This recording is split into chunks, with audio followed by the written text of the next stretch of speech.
एक नारा यहां पर लगाया गया कि जिस ओर जवानी चलती है उस ओर जमाना चलता है। यह सिर्फ नारा नहीं है, हिंदुस्तान और दुनिया के आजादी के आंदोलन का इतिहास उठाकर देख लीजिए, फ्रांस की क्रांति को देख लीजिए, रूस की क्रांति को देख लीजिए, जर्मनी की क्रांति को देख लीजिए, हिंदुस्तान के क्रांति को देख लीजिए। 16 साल से लेकर 30 साल के नौजवानों ने फांसी के फंदे को चूम कर इस मुल्क को आजाद कराने का काम किया। और इसलिए जब हम ये नारा लगाते हैं तो ये नारा है शहीद आजम भगत सिंह के लिए, ये नारा है शहीद राम प्रसाद बिस्मिल के लिए, ये नारा है शहीद अशफाक उल्लाह के लिए, ये नारा है शहीद रोशन सिंह के लिए, ये नारा है शहीद राजेंद्र लहरी के लिए, ये नारा है 16 साल के शहीद खुदीराम बोस के लिए, जिन्होंने हंसते हंसते फांसी के फंदे को चूमा और इस मुल्क को आजाद किया। ये मुल्क किसी मोदी और योगी के पुरखों ने आजाद नहीं कराया, इस बात को याद रखना। यह मुल्क आजाद कराया है इस देश के हिंदू, मुसलमान, सिख, ईसाई, सबकी एकता ने, सबके भाईचारे ने, सबके संघर्ष ने, सबके आंदोलन। और इसलिए मैं बार बार इस बात को कहता हूं कि नफरत की बुनियाद पे हिंदुस्तान नहीं बनेगा। हिंदुस्तान अगर बनेगा, हिंदुस्तान अगर जाएगा आगे, तो मोहब्बत की बुनियाद पे जाएगा, भाईचारे और एकता की बुनियाद पे जाएगा। और यह काम हम नौजवानों को करना है, यह जिम्मेदारी हमारे कंधों पर है, क्योंकि नफरत का बीज बोने वाली एक पार्टी, एक संगठन उत्तर प्रदेश और देश की सत्ता में काबिज हो गए। आज 5 अगस्त की तारीख है, बाबा जी गए हैं अयोध्या, रामलला के दर्शन करने गए हैं। मुझसे पत्रकारों ने पूछा, मैंने कहा बाबा जी से जरा चंदा चोरी का भी हिसाब ले लेना, उनकी पार्टी वालों ने कितना चंदा चुराया है राम के नाम पे।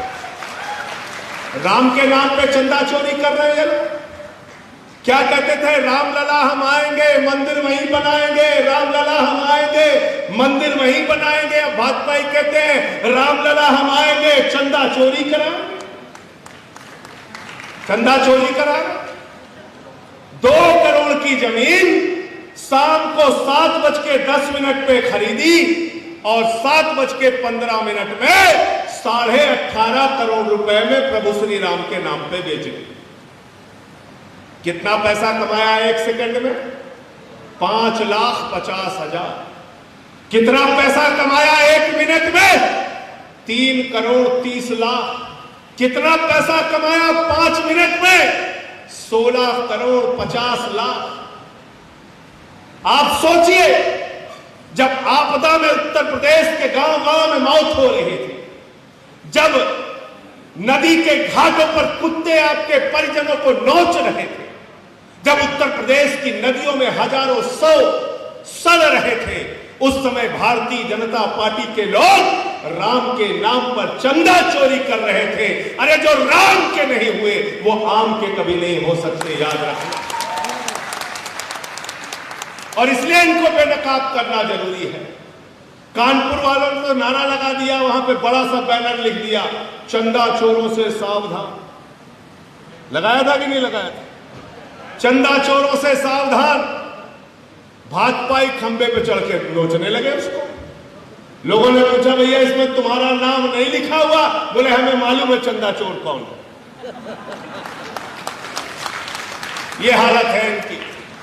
इसलिए इस पार्टी से डरने की, थमने की, रुकने की जरूरत नहीं है। इनकी गुंडागर्दी का जमकर हमें जवाब देना है। और पिछले 1-1.5 वर्षों में अगर सड़क पर उतरकर विपक्ष की भूमिका किसी पार्टी ने निभाई है तो आम आदमी पार्टी ने निभाई है।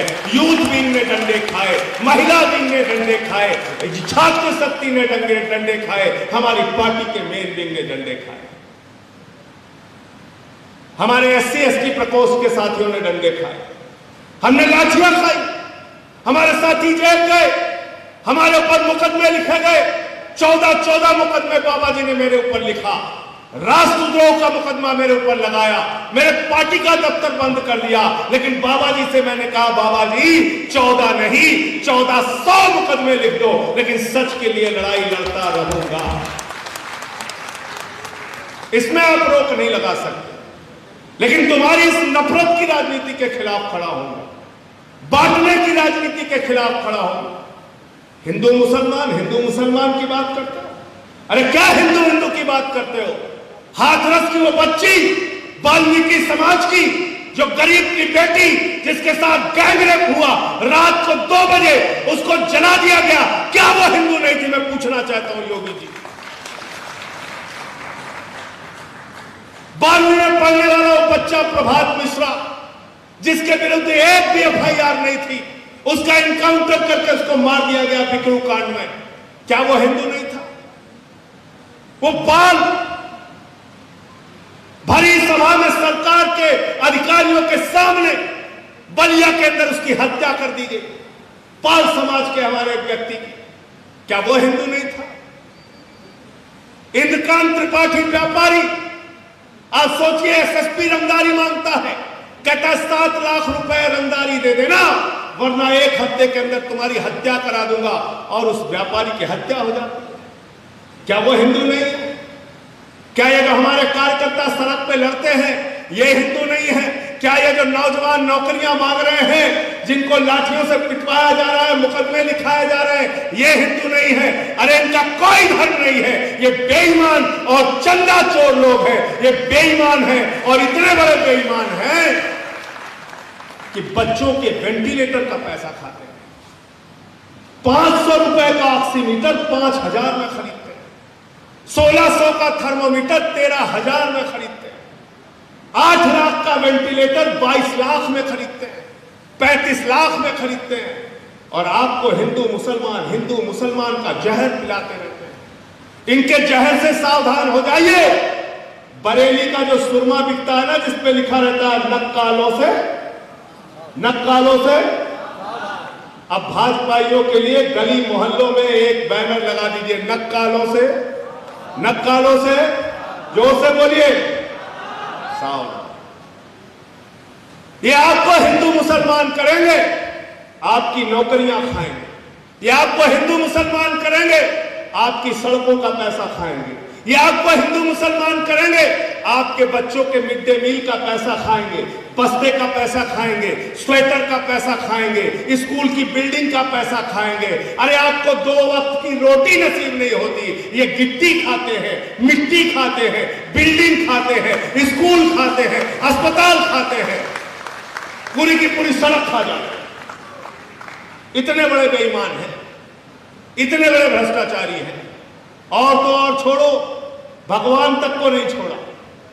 देखो ए दीवानों, ऐसा काम ना करो और राम का नाम बदनाम ना करो। आज क्या हो रहा है उत्तर प्रदेश के थानों में? यहां कोई सुरक्षित नहीं है। आज बताइए, हमने पूछा इंद्रकांत त्रिपाठी व्यापारी की हत्या में SSP का नाम है, उसकी गिरफ्तारी क्यों नहीं हुई? बोले SSP फरार है। हम लोग अब तक सुनते रहे हैं, चोर फरार, डकैत फरार, माफिया फरार, डान फरार, यूपी में SP फरार, दरोगा फरार, सिपाही फरार। हमारे साथी अमित चोपड़ा जी यहां बैठे हैं, मैं चाहूंगा जोरदार तालियां इनके लिए बजा दीजिए। खड़े होइए आप अपनी जगह। मैं इनके लिए क्यों कह रहा हूं? हम लोग जब जेल जाते हैं तो हमारा मुकदमा यही शख्स लड़ता है, इसके लिए जोरदार तालियां बजा। मैं आज इनको बुलवा नहीं पाया, इनसे क्षमा चाहता हूं। सुभाषनी जी बैठी हैं, महिला की हमारी अध्यक्ष हैं, खड़े हो जाइए, इनके लिए भी जोरदार तालियां बजा दीजिए। जिला अध्यक्ष है हमारी। ये लोग यहाँ पे सड़क पे संघर्ष करते हैं, लड़ते हैं, और आप मुकदमे लिख रहे हैं, हम लोगों को डराने की कोशिश करते हैं, धमकाते हैं। एक बात जान लो योगी जी, कान खोल करके सुन लो, बाली आपने कान में पहनी है, उसमें कोई बुराई नहीं है, बाली पहने रहिए, लेकिन कान में तेल डाल के मेरी बात को सुन लीजिए। ये आम आदमी पार्टी के कार्यकर्ता है, ये आपके मुकदमे, जेल और लाठी से डरने वाले बिल्कुल नहीं है। ये नीलम यादव यहां बैठी है, इनको लाठियों से पीटा गया, बाल खींच रहे हैं, दादागिरी हो रही है। ये सारी दादागिरी उत्तर प्रदेश के अंदर 6 महीने में जब आम आदमी सिपाही का सत्ता में आएगा, आम आदमी का सिपाही, तो ये सारी दादागिरी खत्म करने का काम हम लोग करेंगे, आपको यकीन दिलाता हूं। इसलिए साथियों और दोस्तों, हम सबको अपने संदेश को आगे बढ़ाना। और हमारा संदेश क्या है? हमारा संदेश हिंदू मुसलमान नहीं है, हमारा संदेश सिख ईसाई नहीं है, हमारा संदेश जातियों और धर्मों में भेद डालना नहीं है। हमारा संदेश बहुत साफ है, अच्छी शिक्षा देंगे तो हर गरीब के बच्चे को, चाहे वो हिंदू हो, मुसलमान हो, सिख हो, ईसाई हो, अगड़ा हो, पिछड़ा हो, दलित हो, सवर्ण हो, सबको अच्छी शिक्षा देंगे। अच्छे अस्पताल बनाएंगे तो सभी जाति, सभी धर्मों के लिए बनाएंगे। अच्छी सड़कें बनाएंगे तो सिर्फ हिंदुओं के लिए नहीं होगी या सिर्फ मुसलमानों के लिए नहीं होगी, वो सब के लिए होगी। और अगर 300 यूनिट बिजली फ्री उत्तर प्रदेश में कर दिया तो हर गरीब के घर में रोशनी होगी, हर गरीब के। और नौजवानों के लिए हमने बात की है। केजरीवाल जी से लंबी चर्चा हुई, हमने कहा उत्तर प्रदेश का नौजवान आज सबसे पीड़ा में है केजरीवाल साहब, उसके लिए आपको कुछ करने की जरूरत है। और मैंने उनसे कहा कि अगर नौकरियां नौजवानों को नहीं मिलती तो कम से कम 3 से 5 हजार तक बेरोजगारी भत्ता देने का काम हमारी सरकार को करना है। और यह हम दे सकते हैं। हमसे लोग सवाल करते हैं, दिल्ली में कर दिया, दिल्ली में छोटा राज्य है, केजरीवाल जी ने वहां तो कर दिया, यूपी बहुत बड़ा है, यूपी में नहीं हो पाएगा। अरे बेईमानो, लूटने से फुर्सत मिलेगी तो सब हो जाएगा। 5.5 लाख करोड़ का बजट है जो मंत्री और मुख्यमंत्री के अधिकारी मिलकर बंदर बांट करते हैं। ये 5.5 लाख करोड़ रुपए अगर आम आदमी पार्टी को मिल गया तो दिल्ली की सारी योजनाएं उत्तर प्रदेश के गांव-गांव में लागू होंगी, ये मैं आपसे वादा करता हूं। हमारा बजट 60,000 करोड़ का है, उसमें हम ये सारे काम करते हैं। यूपी का बजट 5.5 लाख करोड़ रुपए का है। हम मुफ्त शिक्षा भी देंगे, मुफ्त चिकित्सा भी देंगे, मुफ्त बिजली भी देंगे, मुफ्त पानी भी देंगे, बेरोजगारी भत्ता भी देंगे और किसानों को उनके फसल का दाम भी देंगे। क्या कहते हैं किसानों को? कहते हैं मवाली लोग हैं, मवाली लोग हैं। मैंने कहा जब देश का गृह मंत्री तड़ी पार होगा तो सब मवाली नजर ही आएगा। तड़ी पार गृह मंत्री है देश का। अब बताइए दुर्भाग्य हिंदुस्तान, जो व्यक्ति तड़ी पार रह चुका है वो देश का गृह मंत्री है। आप सोचिए, और किसानों को मवाली कह रहे हैं जिसका दिया हुआ खाते हैं। तो मैं तो बार बार कहता हूं कि जानवर भी जिसका दिया हुआ खाते हैं उसके प्रति वफादारी निभाते हैं। जानवरों से भी बदतर संज्ञा भाजपाइयों की है जो किसानों का दिया हुआ खाते हैं और उनको मवाली कहने का काम करते हैं। इसीलिए मैंने यहां पे अनुरोध किया था किसी जानवर का अपमान न करें। अब समझ में आ गया? तो इसलिए साथियों और दोस्तों, एक बात को खाली गांठ बांध के जाना सूत्र में, यहां पर हिंदू भी बैठे हैं, यहां मुसलमान भी बैठे हैं, यहां सिख भाई भी हैं और सनी अभी आया था तो पता चला ईसाई समाज से भी हमारे यहां कार्यकर्ता आए। यहां दलित भी हैं, यहां पिछड़े भी हैं, यहां अति पिछड़े भी हैं, यहां सवर्ण भी हैं। ये छोटा सा हाल, यही हिंदुस्तान है, यही हिंदुस्तान जहां हर तरह के फूल खिलते हैं।